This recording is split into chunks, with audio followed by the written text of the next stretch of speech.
alors aujourd'hui on se retrouve avec une nouvelle vidéo. Dans cette vidéo je vais vous donner un peu mes bonnes raisons de venir étudier au Québec. J'ai fait ma 3e année de licence ici au Québec en échange avec mon IAE en France. J'ai pris cette destination un peu au début, un peu au hasard. Je tentais bien mais j'avais jamais mis un pied au Canada et encore moins au Québec avant. Et honnêtement j'y connaissais pas grand chose à cette région. J'ai toujours été très attirée par l'Amérique du Nord. J'étais déjà allée aux États-Unis avant et c'est vrai que je me souviens au lycée déjà j'avais très envie de partir faire une année de lycée aux États-Unis. Malheureusement les prix c'est assez exorbitant et pour les universités n'en parlons pas, donc c'est vrai que j'ai jamais pu mener ce petit rêve à terme. Mais finalement en venant au Québec je m'en suis rapprochée. Pourquoi? Parce que en fait l'éducation en Amérique du Nord est de toute façon plus ou moins semblable qu'elle soit au Canada ou bien aux États-Unis. Donc il faut savoir ici que la relation déjà prof-élève est assez différente de la France. La relation est différente pour eux depuis très longtemps. Je sais que nous quand on passe dans le supérieur en France, c'est vrai qu'on a une relation quand même plus de proximité avec les professeurs, mais eux ça fait très longtemps que c'est comme ça. Donc déjà je trouve que ça c'est un point assez intéressant, c'est de se détacher un peu voilà de ce rapport de vous êtes mon professeur, vous m'apprenez quelque chose et moi je dois seulement me taire, et ça nous pousse beaucoup moins je trouve à poser des questions. Et cet exemple je l'ai vu mis en pratique parce que par exemple dans mes cours au Québec, les étudiants québécois participent vraiment tout au long du cours, et si les étudiants québécois ne participent pas, le cours n'avance pas. Alors clairement le prof est là, il n'avance pas son cours si jamais personne ne donne son avis. En fait le cours, en tous les cas les cours magistraux auxquels j'ai assisté, ça ressemble beaucoup plus à un débat, à un échange d'opinions entre élèves et avec le professeur qui régule tout ça et à la fois qui lui aussi donne son opinion, et c'est fait dans vraiment la bienveillance et le respect. Et c'est intéressant de voir chacun apporter son opinion tout au long du cours parce qu'on en retire quelque chose. Et c'est vrai que dans les classes moi où j'ai été, parce que je fais du marketing et du commerce, donc ici c'est l'équivalent d'un baccalauréat en administration, il y avait beaucoup de français dans mes classes, très peu de québécois. Il devait y avoir en moyenne 3-4 québécois par classe sur des fois 30 élèves ou plus, et en fait on se rendrait bien compte que les classes étaient assez silencieuses, il y avait que les québécois qui parlaient et eux ne comprennent pas forcément pourquoi est-ce que nous on prend moins la parole, parce que pour eux c'est totalement normal en fait d'échanger, ils trouvent ça intéressant et tout ça sûrement chiant que nous on le fasse pas, mais parce qu'on n'a pas eu la même éducation, et en classe nous on nous a pas appris à autant parler, même si souvent les professeurs essayent de nous inciter à parler. Les élèves français on est vraiment genre dans notre coin, on prend nos notes et c'est tout. Alors que j'ai remarqué aussi de différent, après il est possible que moi ça m'ait plus interpellé parce que avant j'ai fait un IUT et donc c'est quand même quelque chose d'assez encadré avec des devoirs, mais des devoirs assez encadrés sur une thématique précise. Ici quand on nous donnait des devoirs à la maison, c'était aussi beaucoup lire des articles et des revues de presse, donc souvent on nous donnait des gros manuels et il fallait lire autant de chapitres d'articles pour la semaine d'après, et donc c'est vrai que c'était vraiment en autonomie et beaucoup de travail personnel. Alors c'est peut-être typique de l'université, j'avoue que j'ai pas de comparatif, mais en tous les cas je sais que ma prof en France m'avait prévenu, m'avait dit vous choisissez le Québec mais préparez-vous, l'Amérique du Nord ils vont avoir tendance à vous donner énormément de papiers à lire chez vous, énormément de travail personnel, et il faut être prêt à s'investir et à le lire parce que si jamais vous le lisez pas, ce sera votre problème et au prochain cours ils vont vous interroger sur le chapitre que vous êtes censé avoir lu. Si vous l'avez pas lu, ils n'hésiteront pas à vous foutre la honte en fait devant toute la classe, à vous dire bah t'as pas lu ton chapitre, t'as merdé. Donc là c'est des choses qui changent un peu, c'est le rapport au travail qui je trouve est beaucoup plus ici incitatif. Les profs j'ai l'impression ici essayent beaucoup plus de vous faire prendre conscience que le travail c'est vous qui le faites et c'est pour vous, et j'ai trouvé les étudiants beaucoup plus engagés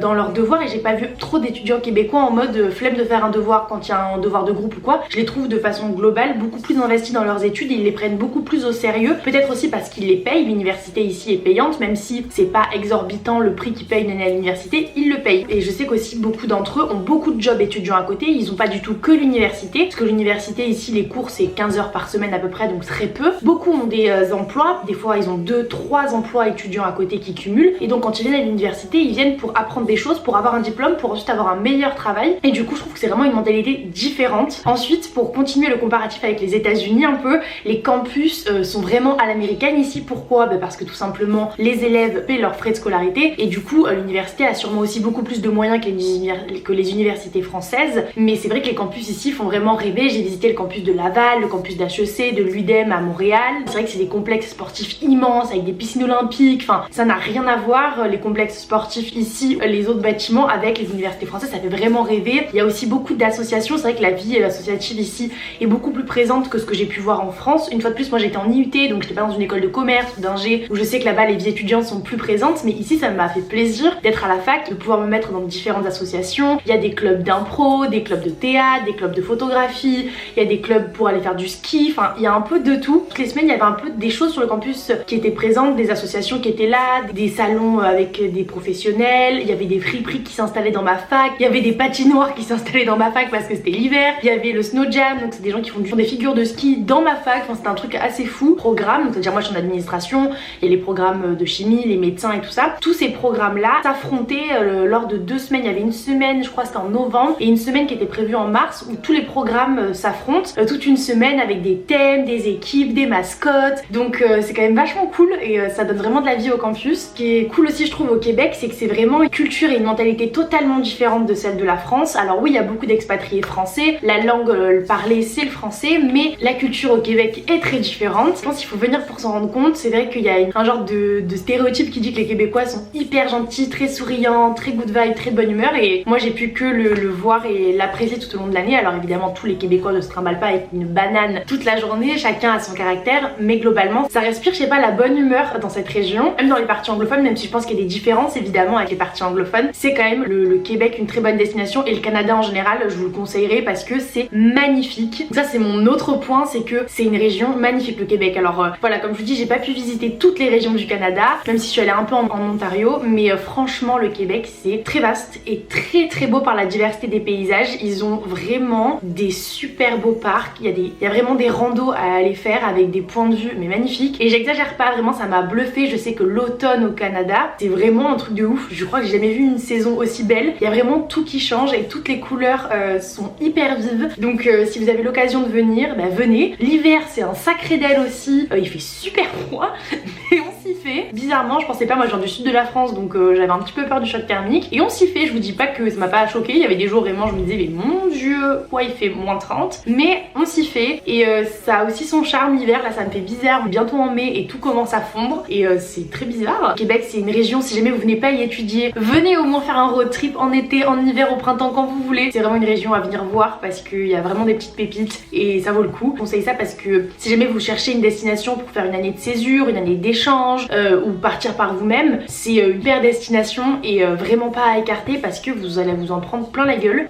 autant par la culture que par les paysages. Donc voilà, pour moi c'est vraiment une très bonne destination à faire. Ce qui est aussi intéressant je trouve comparé justement à d'autres pays, c'est les prix. En tous les cas je sais que le Canada a passé beaucoup d'ententes avec la Belgique et surtout la France, donc c'est vrai que c'est hyper arrangeant si vous voulez faire vos études ici, si vous allez payer à peu près pareil qu'un Québécois. Si vous êtes français, pour les Belges je crois que c'est à peu près pareil, enfin, vous payez vraiment pas cher vos années d'études supérieures. Alors c'est sûr que comparé à la France c'est pas gratuit, mais ça peut revenir au même prix qu'une école de commerce, ou des fois moins cher qu'une école de commerce, de venir étudier un an ici, donc c'est quand même pas négligeable quand vous avez envie de partir à l'étranger. Je sais que souvent ce qui peut vous freiner c'est les prix, et ici c'est pas forcément plus cher, la vie au quotidien n'est pas plus chère aussi qu'en France. Souvent on me l'a demandé combien il faut que je prévois pour mon loyer, pour un mois de vie et tout ça. Ça dépend que de vous, mais honnêtement c'est pas plus cher qu'en France. Vous pouvez prendre le budget que vous aviez en France et le transposer ici. Après tout dépend de la ville dans laquelle vous allez vivre. C'est sûr que si vous viviez à Paris et que vous venez vivre à Québec, je pense que vous allez pouvoir bien descendre votre budget parce que le prix d'un appartement à Paris n'est pas le même qu'à Québec. Par contre si vous allez vivre à Montréal, les logements sont assez onéreux et le prix de la vie ça va avec. Tout dépend plus de la ville que vous visez au Québec, plus qu'en fait la vie en elle-même, parce que quand on fait des courses c'est des fois un peu plus cher, mais quand vous achetez des vêtements ou du mobilier c'est moins cher, donc tout s'équilibre un peu. Donc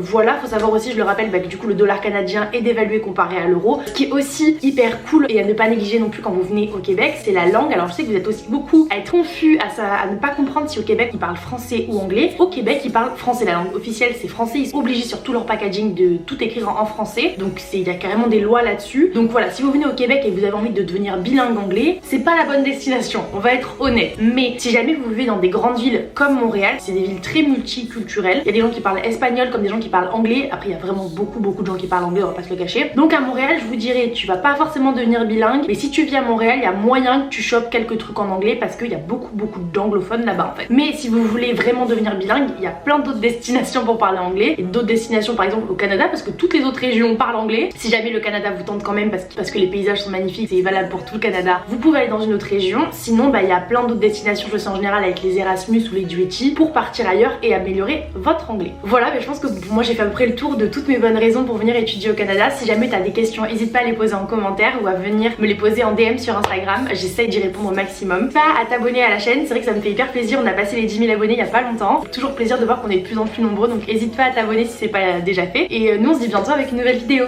Bye!